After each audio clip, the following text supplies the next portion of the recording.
আসসালামু আলাইকুম রহমতুল্লাহ। সুপ্রিয় শিক্ষার্থীরা, আশা করছি আমরা সকলে ভালো আছি, সুস্থ আছি এবং সুন্দর আছি।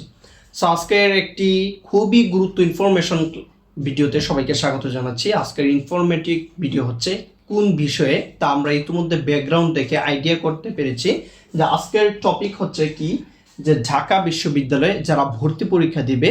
সো ঢাকা বিশ্ববিদ্যালয়ে ভর্তি পরীক্ষা দিলে আমাদের এ টু জেড কোন কনফিউশনগুলো, আমাদের জড়তাগুলো দূর করা প্রয়োজন এবং কোন বিষয়গুলো সম্পর্কে আমাদের বিস্তারিত জানতে হবে। সো এই বিষয় সম্পর্কে আমি একটি টিউটোরিয়াল নিয়ে আসলাম। আশা করি তোমরা লাস্ট পর্যন্ত এই ভিডিওটা দেখার ট্রাই করবে।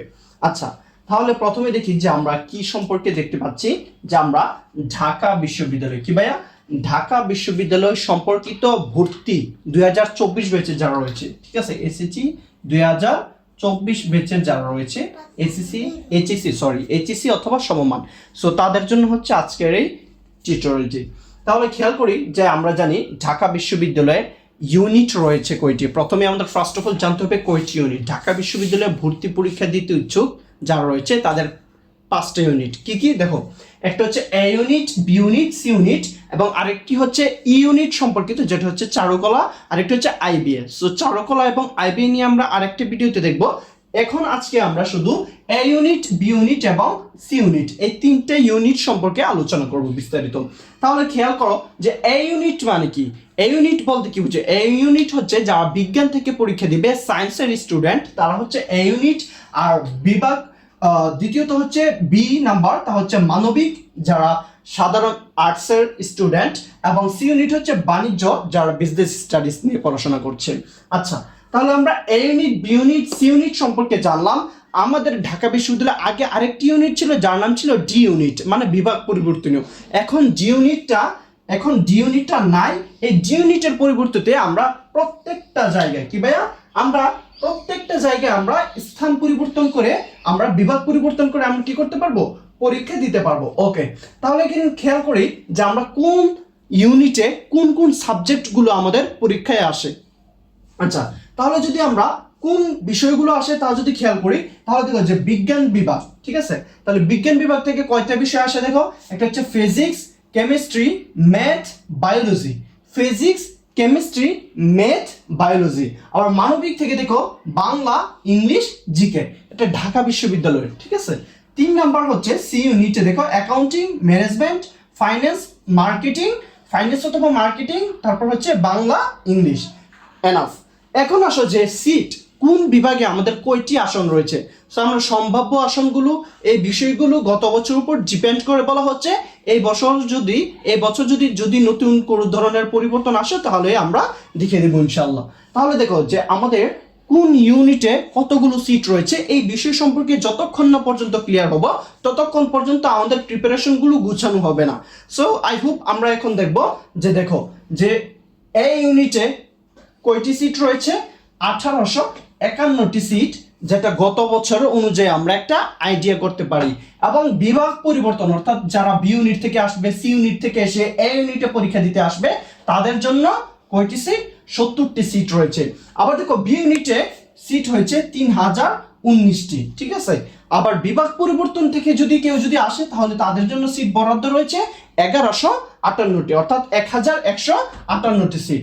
আবার 3 নম্বরে এসে দেখো বাণিজ্য বিভাগের জন্য সিট বরাদ্দ রয়েছে কয়টি, 1035টি। এবং যদি বিভাগ পরিবর্তন থেকে, অর্থাৎ এ ইউনিট, বি ইউনিট থেকে যদি বাণিজ্য বিভাগে কেউ আসতে চায় তাহলে সেখানে তাদের আসন সংখ্যা কয়টি, 105টি। আই হোপ আমরা ইউনিট সম্পর্কে ক্লিয়ার করলাম, সাবজেক্ট সম্পর্কে ক্লিয়ার করলাম এবং সিট সম্পর্কে ক্লিয়ার করলাম। এখন তারপরে আমরা মুভ করি যে যোগ্যতা, অর্থাৎ আমরা ঢাকা ইউনিভার্সিটিতে পরীক্ষা দিতে যাব, বাট আমার যোগ্যতাটা আছে কিনা, বা আমি কতটুকু যোগ্যতা নিয়ে ঢাকা ইউনিভার্সিটিতে একটা সিটের জন্য আমি ফাইট করতে পারবো, এই বিষয়টা আমরা ক্লিয়ার করব। আচ্ছা, তাহলে দেখো যে যোগ্যতা কি, এসএসসি অথবা এইচএসসি তে আমাদের কি পেতে হবে, এসএসসি অথবা এইচএসসি সমমানে আমাদের কি গ্রেড পেলে আমরা তার যোগ্যতা অর্জন করব। তাহলে দেখো যে এই ইউনিটে যারা পরীক্ষা দিবে, কি ভাই বিজ্ঞান বিভাগে যারা পরীক্ষা দিবে, তাদের এসএসসি অথবা এইচএসসি তে 3.50 করে থাকতে হবে এবং তাদের সর্বমোট জিপিএ থাকতে হবে 8.00, অর্থাৎ তাদের 8 পয়েন্ট পেয়ে তাদেরকে কি করতে হবে, ঢাকা বিশ্ববিদ্যালয় এ অ্যাপ্লাই করতে হবে ভর্তি পরীক্ষার জন্য।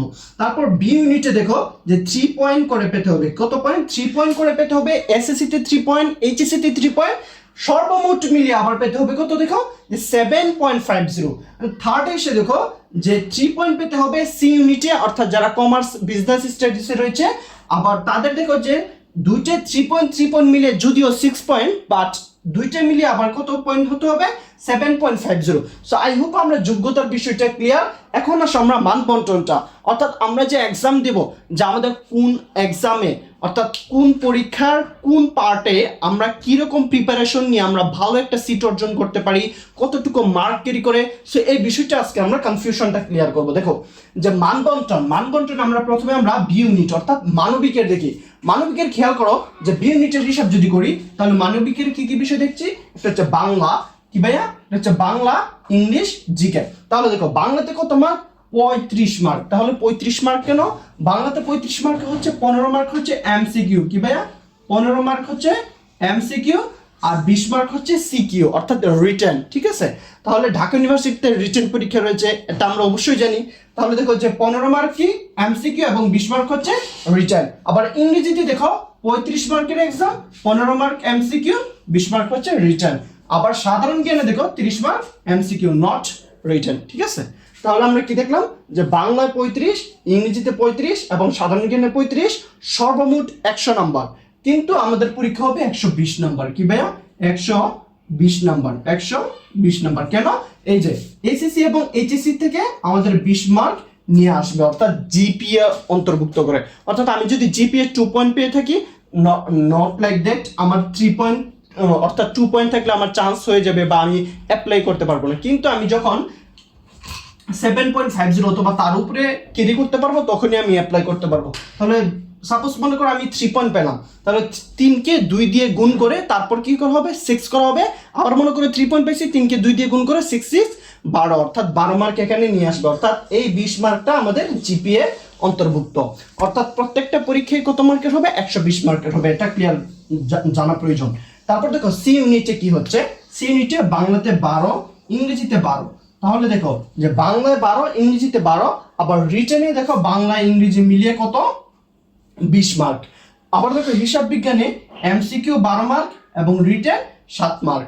ব্যবসায়ী সংগঠনে এমসিকিউ 12, রিটেনে 7 মার্ক। অথবা ফাইন্যান্স অথবা মার্কেটিং যে এক্সাম, সেখানে হচ্ছে 12 মার্ক হচ্ছে আমাদের এমসিকিউতে এবং 6 মার্ক হচ্ছে আমাদের কোথায়?